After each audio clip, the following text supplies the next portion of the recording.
Thank you for staying with us. It's time now to take a look at stories making headlines on the front page of Nigerian newspapers. And I begin with the First News newspaper. The major story here says, Edugate, Tinubu turns searchlight on another serving minister.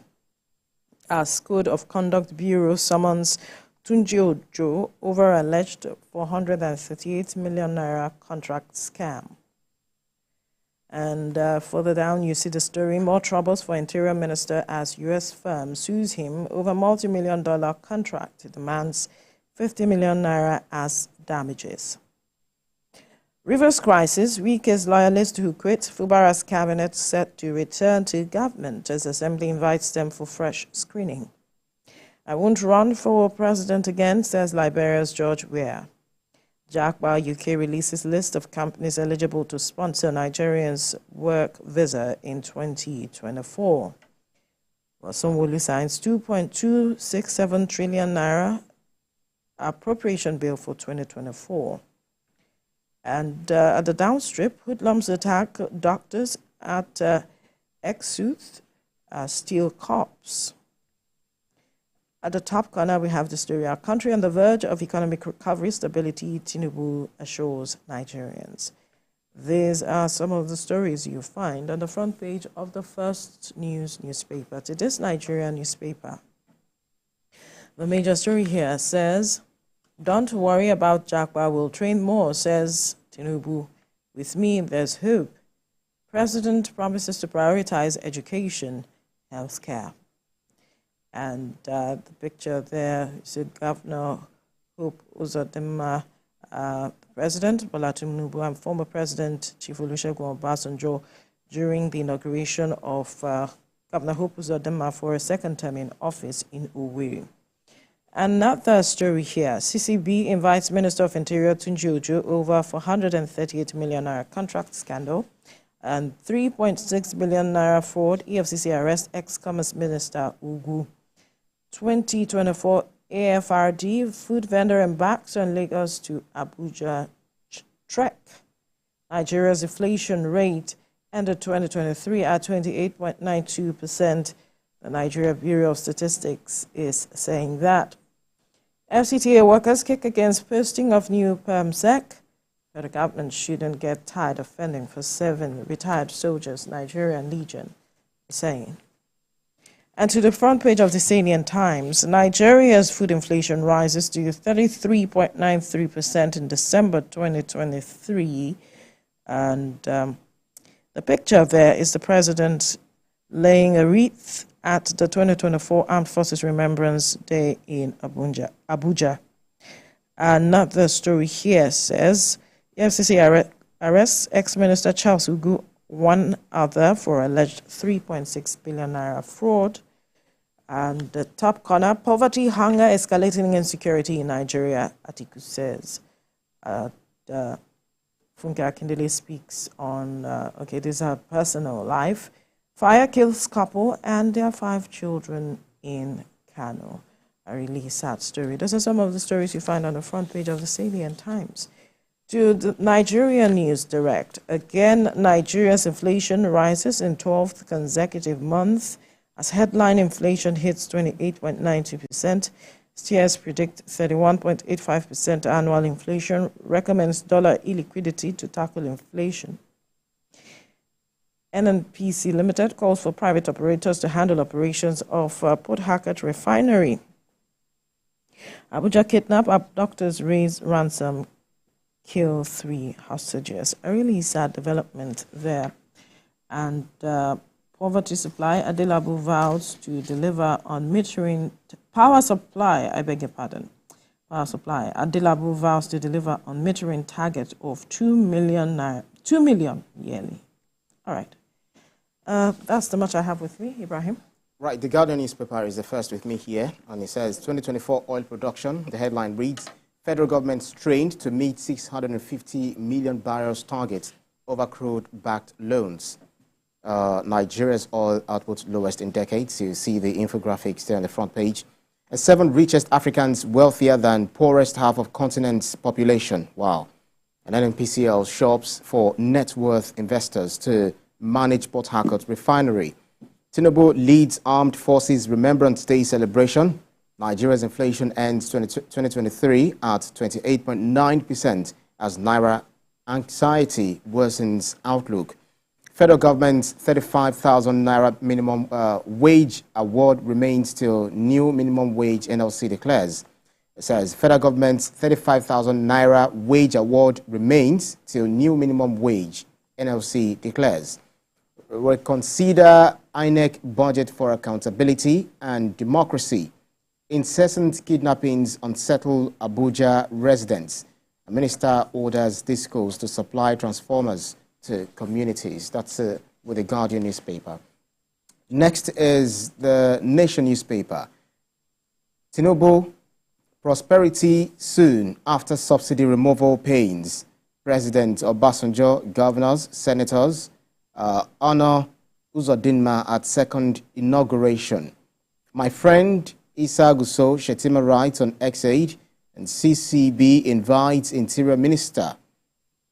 PBAT, OBJ, a dramatic meeting in Owerri.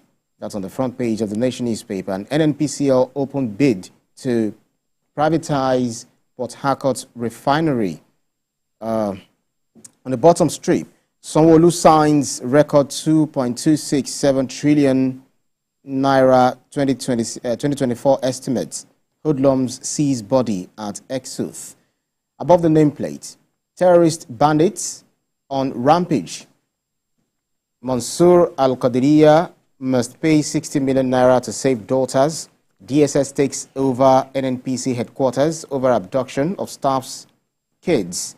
And Abuja, 10 kidnappers kill 3, raise ransom to 700 million naira. The First Lady urges security agencies to up their game. The President, leader, Lord ex-APC chair, Akonde at 85. NBS puts inflation rate at 28.92%. Next is Business Day newspaper with a screaming headline. Nigeria's problem is low exports, not high imports. You can read that up on the front page of the Business Day newspaper. Inflation nears 30% as uncertainty clouds MPC meeting. CBN intensifies liquidity tightening. Here are analyst stock picks for 2024. Atiku Obi, Kwakwanso have agreed to join forces. Utomi. Dangote's firms gain 51.4 billion naira in market value after refinery startup. And those are the front stories on the front page of the Business Day newspaper. Next is Daily Independent.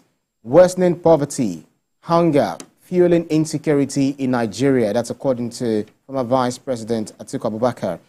Asks authority to address situation to regain trust of citizens. You can read that up on page 29. Tinubu leads Akpabio, Abbas, Ariwola, others to honor fallen heroes. National Assembly pledges support for families of fallen heroes. That's on page 29.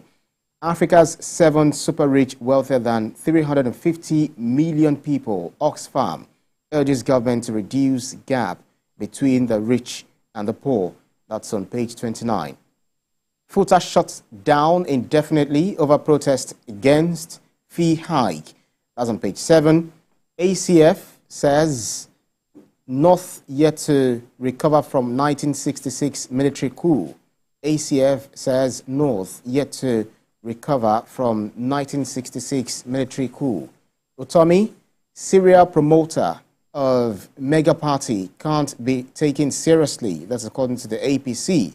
Utomi, serial promoter of mega party, can't be taken seriously. Subsidy for 40 years, few people cornered our Commonwealth. That's according to President Tinubu. For 40 years, few people cornered our Commonwealth. Above the nameplate, we've got inflation at 27-year high of 28.92% may lead to rate hike.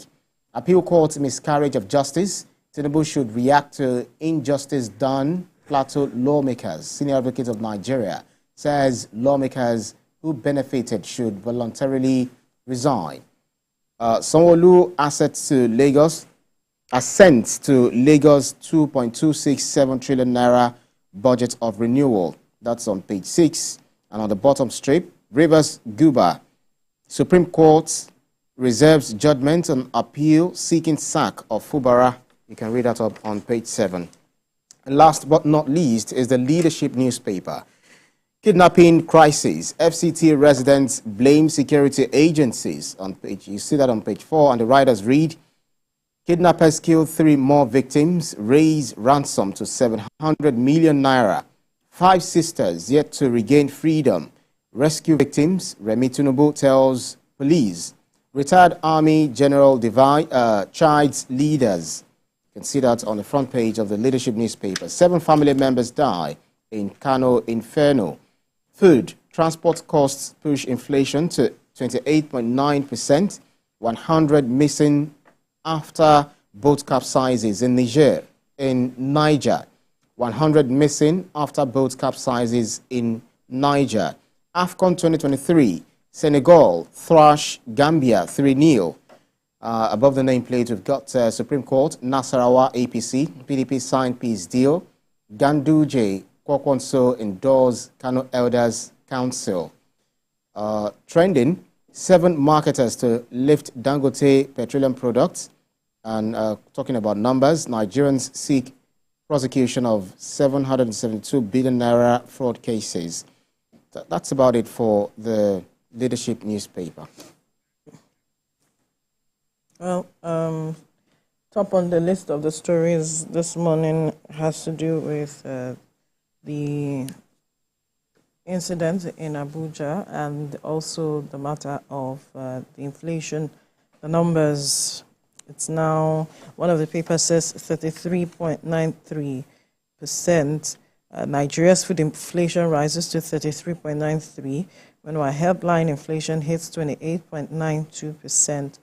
And Steers is predicting, that is an agency who is also monitoring the inflation, says it's predicting 31.85% annual inflation. This is the highest the country has ever recorded. Yeah. And the implication is far-reaching as it is. There's been calls for government to look into what can be done to address the inflation. There are those recommending dollar illiquidity to tackle inflation. I wonder how far that we go to addressing this. But as a country that is not a producing country, we'll keep seeing these numbers. Experts have said that we've had a conversation with regards to these matters.